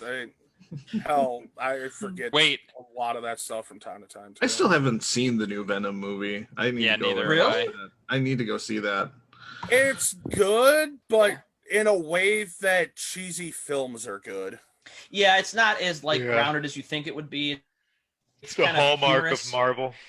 Yeah, I heard the sequel that was supposed to come out this year too is going to be a little bit more serious because it's going to have Carnage in it and stuff. So cool. I really hope so, because I want to see how Woody Harrelson does as Carnage. Yeah, if you guys didn't know, Woody Harrelson is actually Carnage. Nice. So that'll be interesting too. So, okay, so Spider-Man. So next is Thor Ragnarok, which I think I'd like to think we're all kind of on the same page with this one. That was a fantastic film. Fantastic. Yeah. It had a right amount of action and comedy to it. Good. I thought the balance. chemistry between the cast was spot on. Valkyrie was a nice addition as well. Where do you guys stand on Ragnarok compared to the other two Thor movies? Oh, this is where I have a little bit of a hard time. Because I don't. A lot of people give the Thor movies a rough time, and we've talked about this in the other ones, and none of us gave Thor as hard of a time as people usually do. So Thor Ragnarok is excellent, and it's hard for me to sit here and say that one's better than the other because Thor 3 feels so different from Thor 1 and 2, especially coming off Thor 2 that was so dark. That's tough. I have to think about that one. I think the flaw in Thor 3, and its only flaw, and I don't know, it's still amazing. I think the humor is a little bit too heavy-handed in Thor 3. I will 100% agree with you on that. Like, it's not that it didn't make me laugh. I loved it, and I loved Craig and all the. I just, at the end of the day, It felt more to me like they were trying to go a comedic route compared to anything Like else. Guardians. And yeah, more like Well- Guardians. That's a great way to put it, Al. And to think of where we're going in the timeline of Marvel movies, maybe it was just trying to get as many jokes in before it hit more of the serious tones of True. Phase 3. Because True. right after Thor, we get to Black Panther, which covers a numerous heavy topics. Yeah, we never go And back then to you comedy. then you go and do Infinity War right after that. Yeah, Mhm. yeah, you're right. It's like the last playful. Thor Ragnarok, the last laugh. Now, do you guys feel like with the humor, do you guys feel like it's just too much normal humor, or do you think it was Disney humor like we talked about in the new Star Wars movies? Oh, that's a good point. I What do gotta you mean? think on that To one. flesh that out a little more. Well, let me talk about with Star Wars. We felt like, Star Wars always had its humor, like the George Lucas humor. It wasn't forced humor, it was just casual humor. Where in the Disney one or the Disney made ones, they had their little moments like in The Last Jedi when when he like Poe- does the prank call and stuff. Right, that's very Yeah. Disney juvenile humor. Do you feel like that was in here? I mean, to me, I look at the orgy joke in The Craft as being far from Disney. I was shocked to hear that joke in a Mhm. Disney-made Marvel movie. I almost feel like the humor, they break up really serious moments. Like Mhm. they just kind of, I guess, to bring things back down. It's the way that they just seem to handle serious up until Infinity War, but Yeah. Right. it is kind of a strange balance. I've always felt. Yeah, I appreciate that function of it. I have a suspicion, I've said this before, that Chris Hemsworth can't carry a serious Thor, that he doesn't have the acting chops. Now, I don't know that to be true or not, but based on his performance in Infinity War compared to the others, I just felt like he didn't shine as brightly as the others of the original Avengers, given their chance to have that scene of like expressing themselves. I remember you saying that because you said that part of the reason why you think Fat Thor was in there was Yeah. because you didn't think Like he they could handle the literally- emotional Yeah. parts of the acting in there. Well, and then I mean, to strengthen your point here, I think Ragnarok, like he's dealing with such a big foe, and the threatening point of where it's going to destroy and Asgard with Ragnarok and everything. He seems a little too lighthearted for such a serious situation that he's in. Well, even Surt's supposed to be. I don't know. It just was. Yeah, I agree. I think my only major gripe of Ragnarok, other than some of the humor, is that I think the thing that upset me was at the end of Thor 2, you had Loki taking over the throne, and the way it was shown in the movie, it was a very serious moment. The movie ended on a very kind of like, oh my God, he's got the throne. Thor doesn't know. I felt like that was going to be something that was going to be portrayed as very serious. Maybe Loki was going to get very power hungry, and it was going to turn into a big power struggle. And I felt like this movie almost kind of put it on the back burner, kind of threw it out, turned it into more humor because Thor comes back home, and him finding out his father's actually Loki was more humorous than serious. And then Anthony Hopkins is brought back for his 3-minute scene, and then he's killed off. Yeah.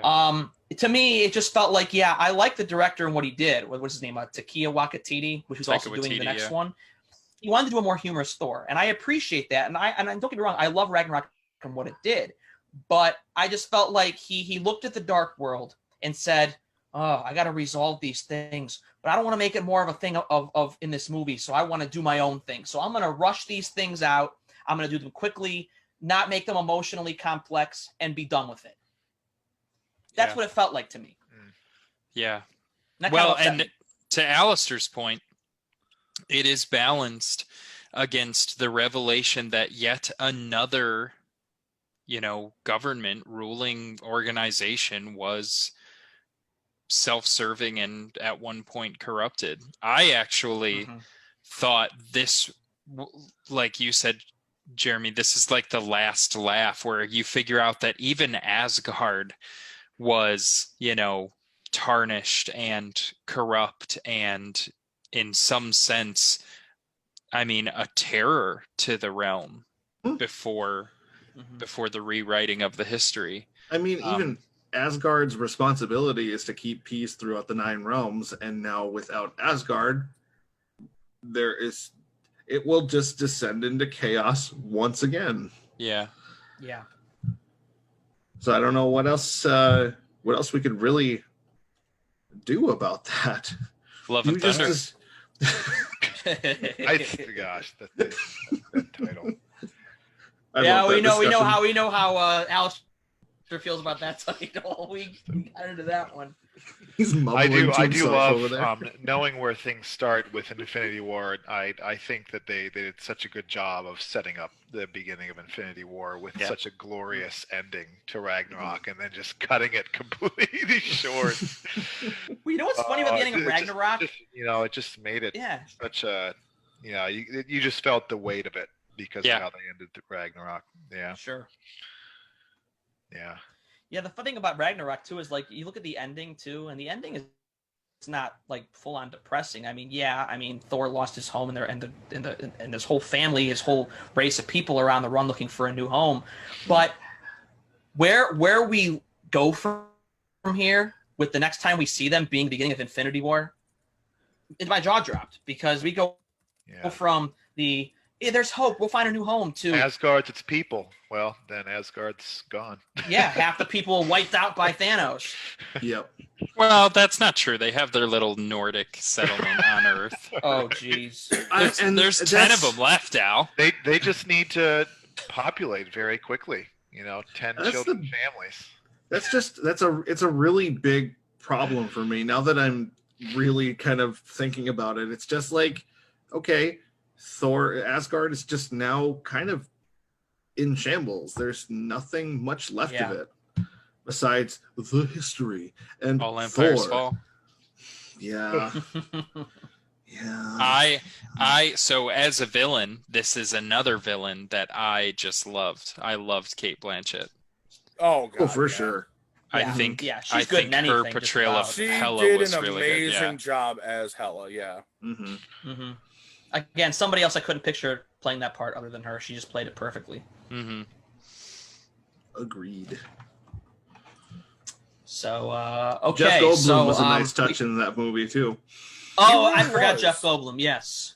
Jeff Goldblum was a very nice touch. And I kind of almost hope we see him somewhere down the line again. It'd be kind of nice. I'd like to see him again. Be fun. Yeah. Be fun.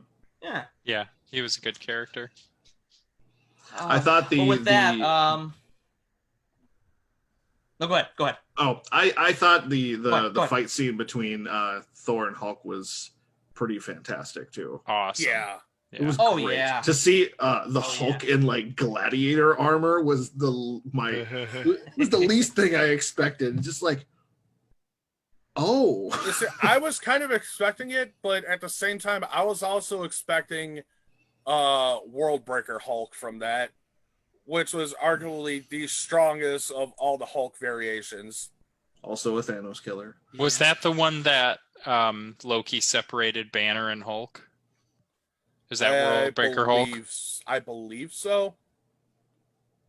I believe that is Worldbreaker Hulk. Yeah. Well, I honestly think this is the closest we're going to come to a Planet Hulk movie. I don't know. Like with everything going with Hulk, I just feel like Hulk is too spread out to really give him a feature film. Yeah, they've tried twice. It's kind of failed twice. twice. I thought by contract they can no longer because Hulk isn't fully owned, and so he can't have a title film. Is that true?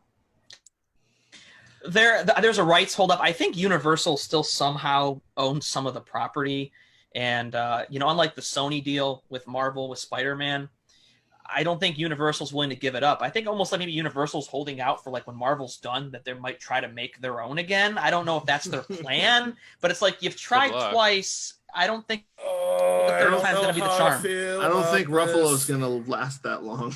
no. I think Universal's gonna go. Yeah, we're gonna recast again. I'm thinking, oh, good luck with that. Good luck.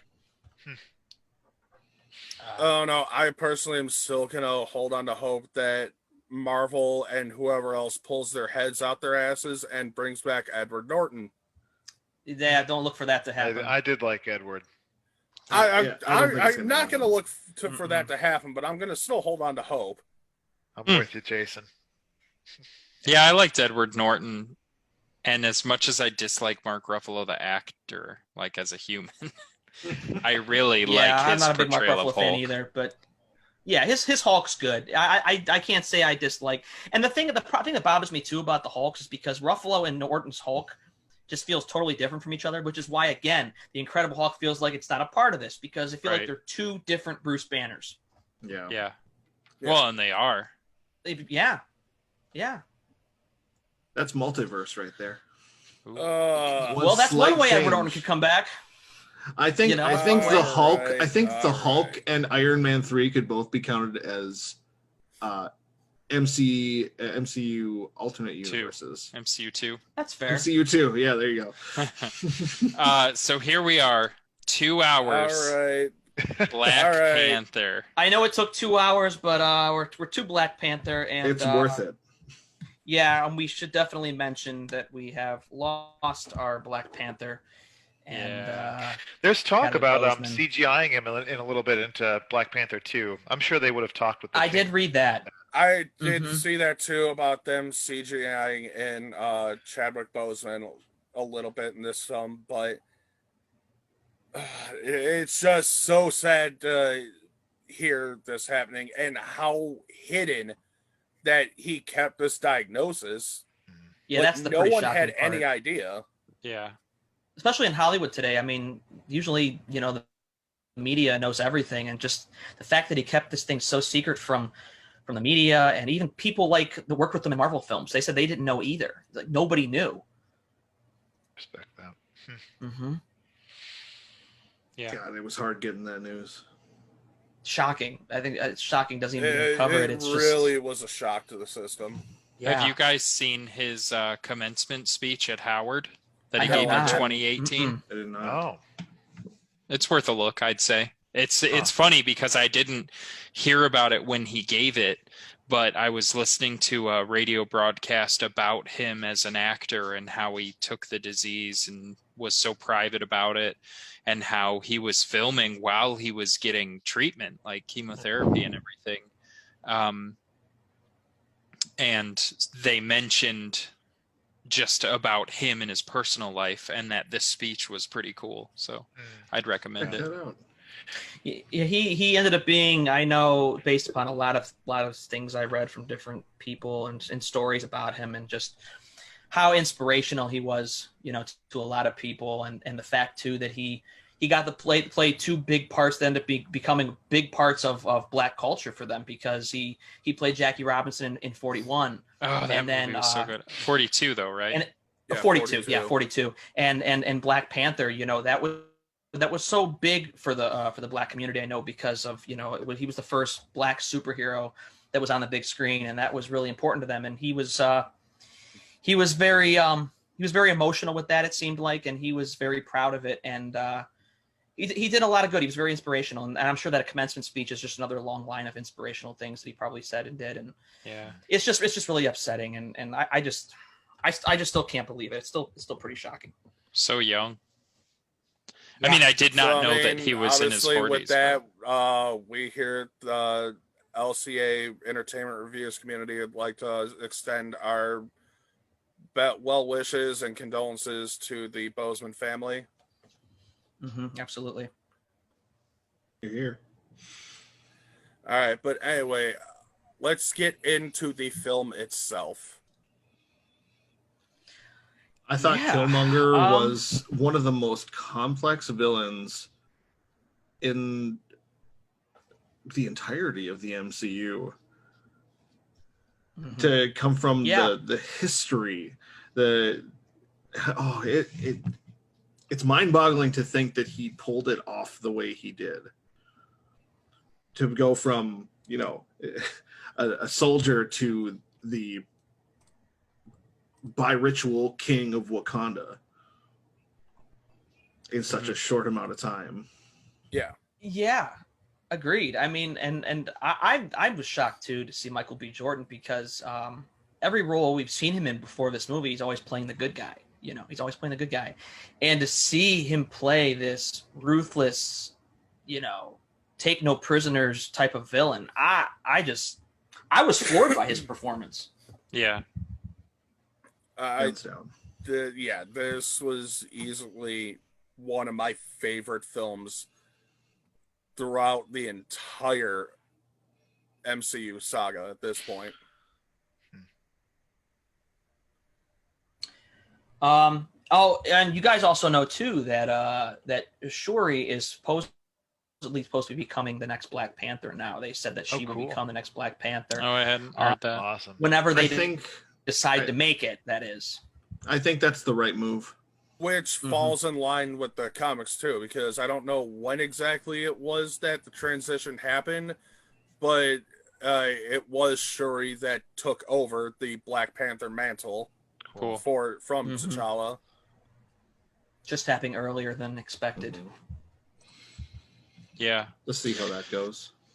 So one thing I found interesting about Black Panther was Killmonger's ascent to the throne. While he clearly was disrespecting the traditions of the institution he was taking on, his challenge and victory were valid.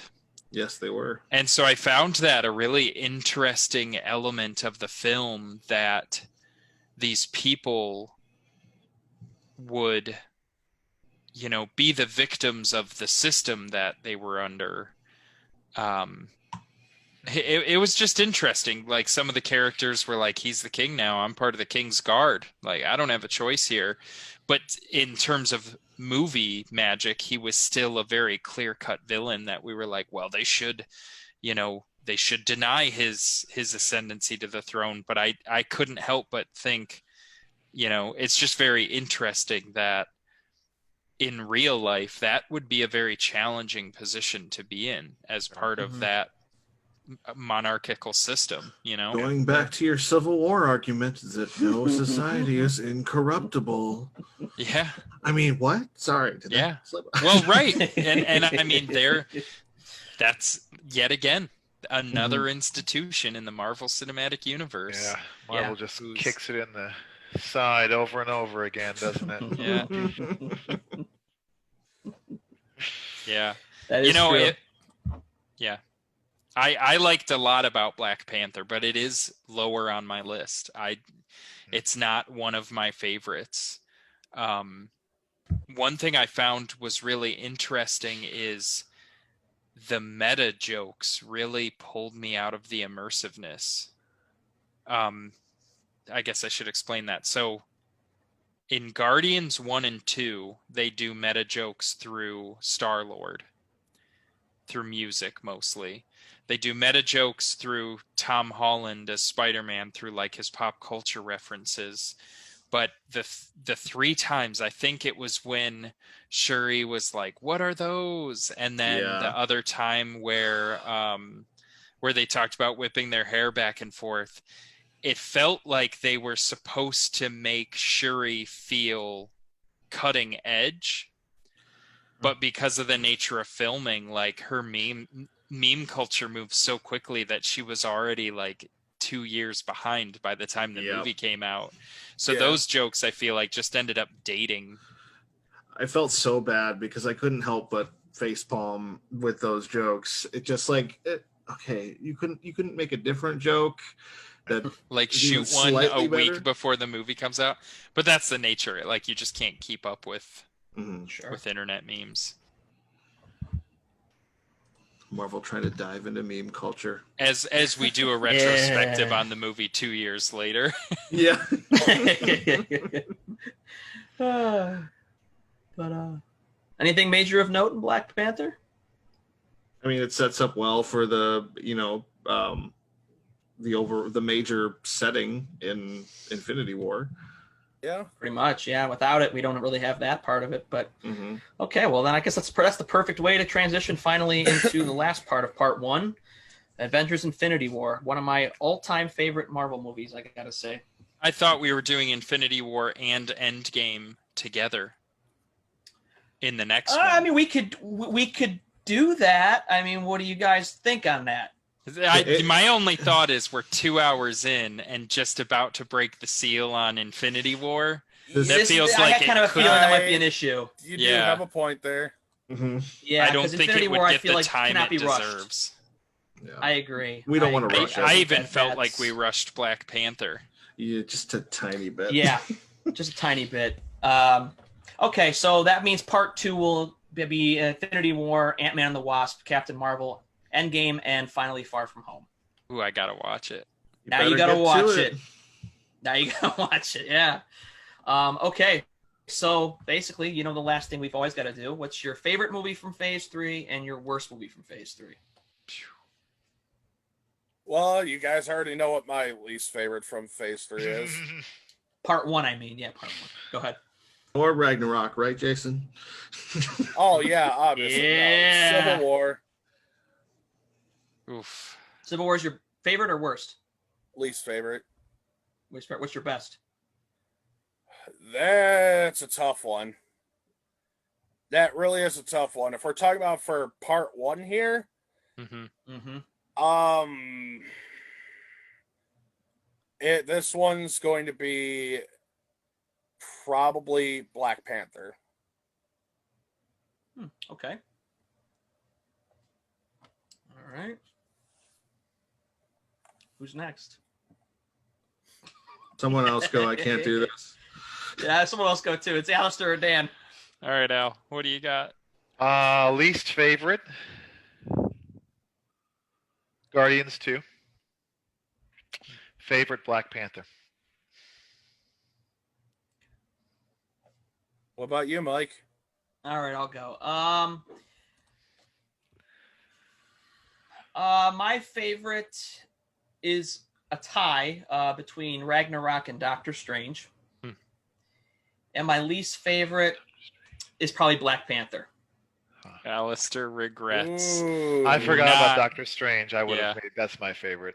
Yeah. Oh, you changed. Okay, so your favorite's now Doctor Strange? Yeah. I had Doctor okay. Strange probably my second favorite from this part 1 podcast. Yeah, I loved Doctor Strange, but I've got to give it to Civil War. Civil War's my favorite, and I think Black Panther was my least favorite. Mm. Oh boy, Kolasik over there is tearing his eyeballs out. Okay. Spoken like a true captain I- of Cap. captain speaker. I don't All like right, this. Jeremy. My least favorite has to be Guardians 2 because there's volume 1 is the same thing. I have two favorites, and Not I allowed. it's not. There's no ties. Mine Flip a too. coin if you You have. can tell. You can I had a tell us tie. which I had a ones you're tie. Okay. deciding between, but you got to pick. Only See- Mike can. See, can here's tie. the thing. Oh, Here's the me thing. too. I have Alright. favorites in two key different categories. Ones that give me the feels, and ones that I thoroughly enjoy all the way through. So, which of those is more important to you? Feels or thorough enjoyment? I hate it because I it's picked between- one, Jeremy. I've decided one, so I have one now. It's my favorite. Here, Slightly. Mike. He has Guys. spoken. I have spoken. Hear him. I'm gonna have to give it to Thor Ragnarok because Civil War comes right behind it. It does. It comes You right behind have it. chosen poorly. You all have Well, chosen Jeremy, you're gonna be poorly. happy to hear. Guess what? I am picking Thor Ragnarok slight edge as my favorite over Doctor Strange, just slightly. Yeah. Just a little bit, just because I've noticed myself rewatching Ragnarok more than Doctor Strange. So that kind of tells Replayability. me a little bit edge. Yep. Oh. Well, Civil War is more political thriller for me. yeah. Yeah, I love Civil Political War. theater. Although, I still think I like Winter Soldier better. Huh. I could agree It's with just that. so hard for me, but there's moments that I just love so much about Winter Soldier. I mean, I'm still partial. The first Captain America movie is still my favorite out of the three because I just Sure. like the 1940 setting, and I like Tommy Lee Jones in that movie. So Yeah. yeah. So I'm surprised cool. Al didn't So- say Hulk for his least favorite this time again. Hulk. yeah. Oh my gosh. I'm surprised cool, you didn't guys. say Phantom Menace. No, he would have said Solo: A Star Wars Story. Oh, that's Oh, right. I gosh. still haven't seen it, you Oh, guys. yet another Yeah, don't abomination bother of a with movie. it. No, we are No. not getting into that. Jeremy, Nope. and I are the Solo lovers. Alistair and Jason are the Solo haters. Dan, you need to watch it so therefore we Who can break the tie? Okay. out. Can we not Yeah. say the word solo lovers? Okay. That Han Solo movie lovers. I'll try it that way. That's fair. Oh gosh. Fair enough. Ooh, this was a long one. That's good. This was tough. This was a long one. That Well, now we debate rank was, every movie from 1 to 10. was pretty lengthy. Well, No, 1 I to think we 10 stopped per doing the that 10 'cause that was- categories. Yeah, we have to check Oh off my each God. place where it meets the criteria. But okay, so the next one, of course, will be those final, final 5 Marvel films, and The then final 5 films. we don't Yep. have a Phase 4 yet. We don't have a Phase 4 yet because Black Widow and Eternals did not come out this year as expected. All right.